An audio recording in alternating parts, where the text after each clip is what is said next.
Welcome to Tales by Ebony, the home of emotional stories.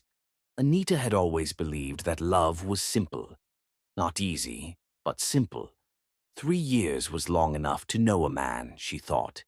Long enough to understand his moods, his silences, the way his eyes softened when he smiled, the way his voice dropped when he was serious.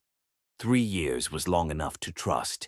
That was what she told herself as she stood in front of the full-length mirror in the hotel room, slowly loosening the pins in her hair. Her reflection stared back at her, still glowing from the wedding, still wrapped in the soft white robe the hotel provided, still wearing the faint smile of a woman who believed she had finally arrived at safety. "Mrs. Okafor," she whispered, testing the sound of it. She smiled. The wedding had been beautiful, too beautiful to forget. The hall had been filled with laughter, music, and dancing. Friends and family had surrounded them, celebrating what looked like a perfect union. Anita remembered the way her husband, Chinedu, had held her hands at the altar, squeezing gently as though to reassure her. "I will always protect you," he had whispered. She believed him. Now, hours later, the noise of celebration had faded into silence. The hotel room smelled faintly of flowers and fresh linen. Outside, the city slept, unaware that a new marriage had just begun inside its walls. Chinedu sat on the edge of the bed, loosening his tie. He looked tired, but not the joyful kind of tired Anita expected. His movements were stiff, distracted. He hadn't said much since they arrived. Anita noticed, but she didn't worry. Marriage was new. Everyone adjusted differently. "I'm a bit hungry," Chinedu said suddenly, his voice casual, almost careless. "Can you go downstairs and buy ice cream?" Anita blinked. "Ice cream? Now?" "Yes," he replied quickly. "I've been craving it all evening." She laughed softly. "On our wedding night?" He shrugged. "It won't take long. The shop downstairs is still open." Something about the way he avoided her eyes made her pause, but she pushed the feeling aside. She had learned long ago not to read danger where there was none. That was how trust worked, by choosing belief over suspicion. "Okay," she said. "Let me just put on my slippers." Chinedu stood up immediately, as if relieved. "Take your time." Anita walked toward her small handbag, then stopped. A playful thought crossed her mind. "Let me prank him," she thought. "Just for fun." She smiled to herself. Marriage didn't have to be serious all the time. Maybe laughter was the best way to break the tension she had been feeling since they arrived. She quietly slipped off her slippers and tiptoed back into the room. Chinedu was in the bathroom now. The sound of running water filled the air. Her eyes fell on the curtain. An idea formed. Before she could second-guess herself, she found herself behind the curtain, holding her breath as she pulled her cloth closer around her body. The space was narrow and dusty, but she didn't mind. She stifled a giggle, imagining his reaction when he came out and couldn't find her. "I'll wait a few minutes," she decided. "Then I'll scare him."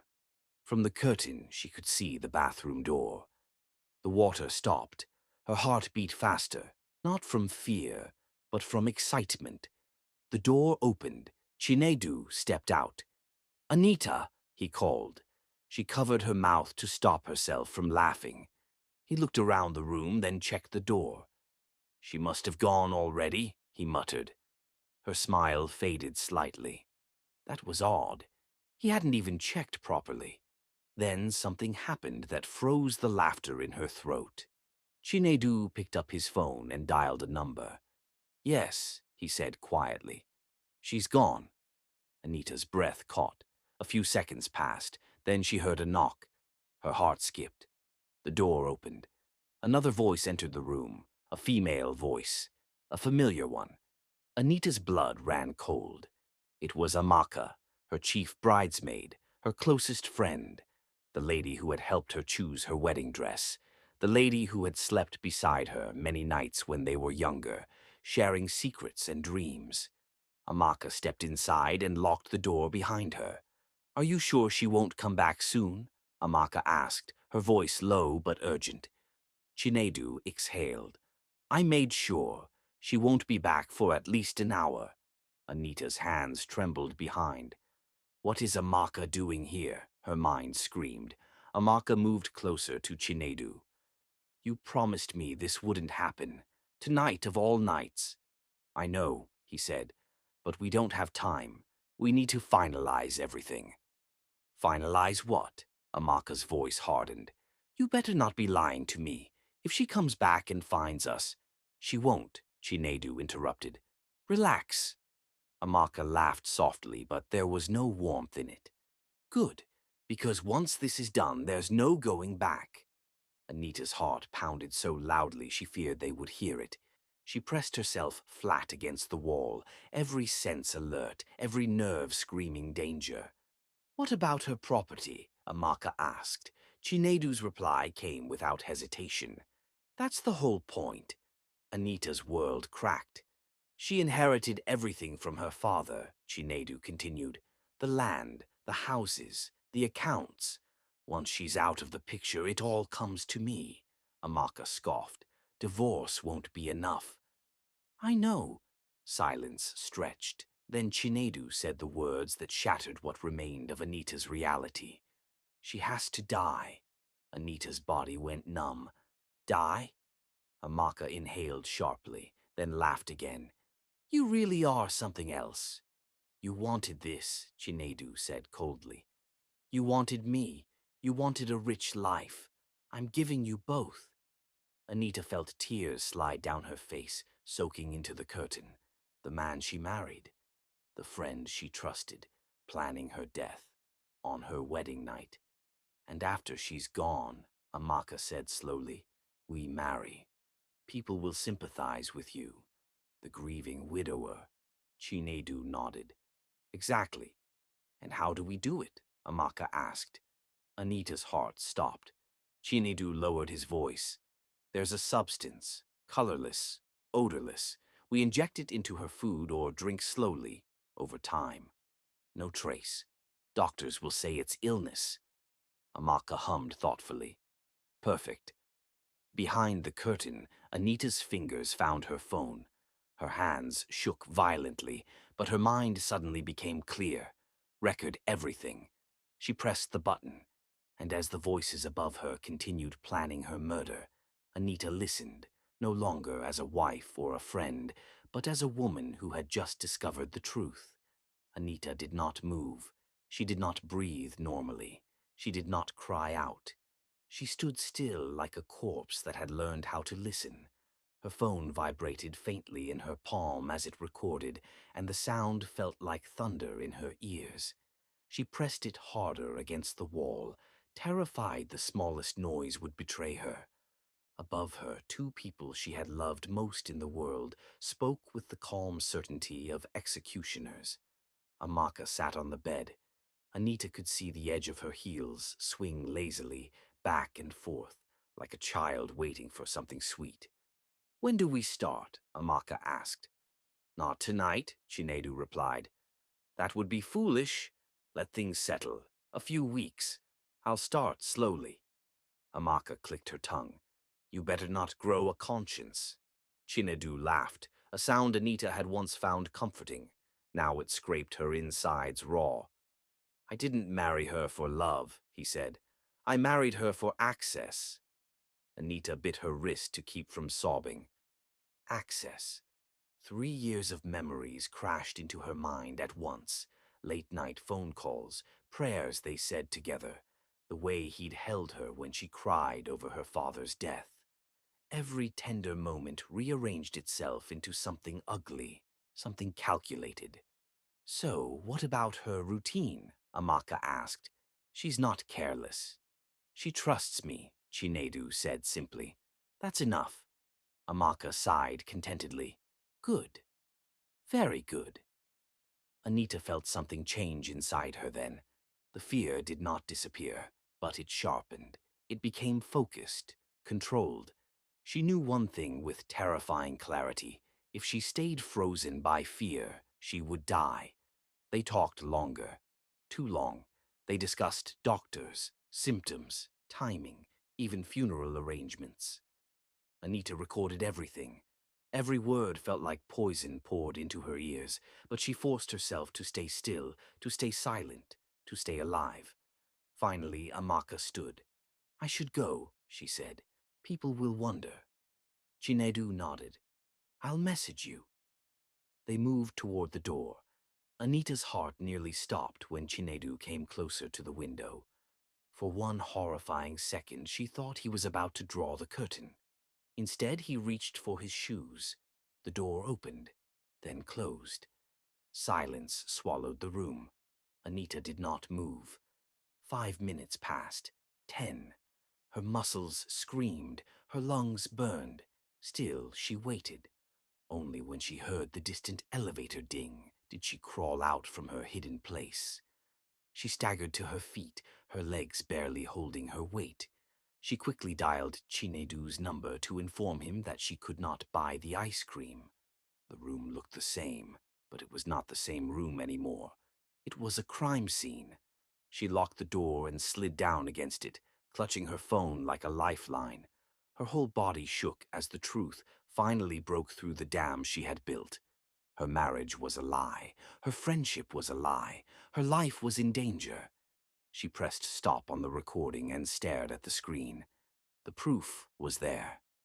But proof alone would not save her. Anita wiped her tears and stood. "Think," she told herself. "If you panic, you die." She had changed out of the robe into a simple nightdress, her hands steady now with determination. She erased nothing. She backed up the audio to a hidden cloud folder and renamed it something harmless. Then she heard footsteps. Her heart jumped, but she forced her face into calm. The door unlocked. Chinedu walked in, holding a small plastic bag. "Ice cream," he said with a smile. "Sorry it took longer." Then I thought Anita looked at him, the man who had just planned her murder, and felt something close to nausea. She smiled back. "You're forgiven," she said softly. He leaned in to kiss her forehead. She did not flinch. That night Anita slept beside a stranger, and she did not close her eyes once. She slept on the very edge of the bed, her body rigid, her mind alert. Each time Chinedu shifted, her eyes snapped open. Each time his arm brushed hers, her skin crawled. She felt like a prisoner sharing a cell with her executioner. Morning came too soon. Sunlight filtered through the curtains, warm and gentle, mocking her. Chinedu stretched and smiled at her as though nothing had happened. "My wife," he said softly. Anita smiled back. "Yes, my husband." The words tasted like ashes. The next days unfolded like a carefully rehearsed play. Anita became the perfect newlywed. She cooked, she laughed, she prayed with him. She allowed his mother to fuss over her and smiled at relatives who congratulated her endlessly. She watched Amaka closely. Amaka avoided her eyes at first, then slowly returned to normal. Hugging her, laughing with her, asking, "How is married life?" Anita answered every question calmly. "Beautiful." Inside, she was screaming. She stopped eating food Chinedu prepared unless she had seen every ingredient. She claimed sudden stomach sensitivity. She drank only sealed water bottles she opened herself. She began taking notes, times, conversations, changes in behavior. At night, she listened. Once she heard Chinedu whisper on the phone, "Yes, soon." Her blood ran cold, gathering strength in silence. Anita contacted a lawyer, but not directly. She reached out to a former university friend who worked at a legal clinic speaking in coded language. If someone overheard a crime being planned, she asked casually, what should they do? The answer was careful, measured. Preserve evidence, stay safe, don't confront. She did exactly that. She backed up the audio again. Multiple locations. She sent a copy to an email scheduled to forward automatically if she didn't cancel it every 72 hours. An insurance policy. Her fear began to transform into something else. One afternoon, Amaka visited, unannounced. "I just missed my best friend," Amaka said brightly. Anita offered her juice, sealed, unopened. Amaka declined. "I hear you've been unwell," Amaka said, watching her carefully. "Just stress," Anita replied. "Marriage is adjustment." Amaka smiled, but her eyes flickered. That night, Anita overheard Chinedu whisper again. "She's being careful. Careful." The word echoed. They were watching her now. Anita stood before the mirror that night, staring at her reflection. She looked the same, but she wasn't. "I won't die quietly," she whispered. If they wanted to play, she would let them believe they were winning. She would pretend to trust, pretend to weaken, pretend to be careless. And when the time came, she would expose everything. Danger arrived quietly. It always did. It came disguised as care, as concern, as love. Anita noticed the shift before she understood it. Chinedu became attentive in a way that felt rehearsed. He asked about her sleep, her appetite, her headaches. He touched her forehead more often, as though checking for fever. He began suggesting remedies. "You've been stressed lately," he said one evening. "Maybe your body is reacting." Anita nodded. "Maybe." Inside, her instincts screamed. This was it, the setup. The following day, Chinedu returned home earlier than usual. "I stopped by the pharmacy," he announced proudly, holding up a small paper bag. "The pharmacist recommended vitamins, something to boost your system." Anita's heart skipped, but her face remained calm. "That's thoughtful," she said. He smiled. "I worry about you." He poured her a glass of juice from a sealed bottle she had bought earlier that day. Anita watched closely. He moved naturally, smoothly, too smoothly. He dropped something into the glass. Her breath hitched. It was quick, almost invisible. "Drink," he said gently, handing it to her. Time slowed. Anita stared at the glass, then up at him. She forced a weak smile. "Let me take a shower first," she said. "I feel sticky." Chinedu's jaw tightened for a fraction of a second. "Drink it now," he insisted softly. Anita pretended to wobble. "Please, just 5 minutes." She turned away before he could argue and locked herself in the bathroom. Her hands shook violently as she stared at her reflection. "This is how it begins," she thought. "This is how they kill me." She poured the juice into the toilet and flushed. When she came out, she sighed dramatically. "I'm sorry. I forgot the glass inside the toilet." Chinedu's smile was thin. "You need another." "No," she said quickly. "I feel nauseous. I don't think I can keep anything down again." He watched her for a long, heavy moment. Then he nodded. "Rest." That night, Anita slept with her phone clutched in her hand. The following days were worse. Chinedu suggested injections for energy, tonics, herbal mixtures. Each offer was masked with concern. Anita declined them all. Amaka visited again. "You're losing weight," she observed casually. "Stress," Anita replied. Amaka smiled. "You should take better care of yourself." Anita met her gaze steadily. "I am?" For the first time, Amaka looked uneasy, turning the trap. Anita knew she could not keep dodging forever. So she changed strategy. She pretended to give in. One evening, she allowed Chinedu to prepare tea for her. She sat calmly, watching him. When he turned away, she switched the cups. Her heart pounded so hard she thought it might betray her. Chinedu picked up the cup. "Cheers," he said lightly. Anita raised hers. They drank. Minutes passed. Nothing happened to either of them. Chinedu frowned slightly. The substance was meant to be gradual. She would not feel it yet. But Anita knew something else now. "He is actively trying to kill me." There was no doubt left. That night, Anita locked herself in the bathroom and cried silently into a towel.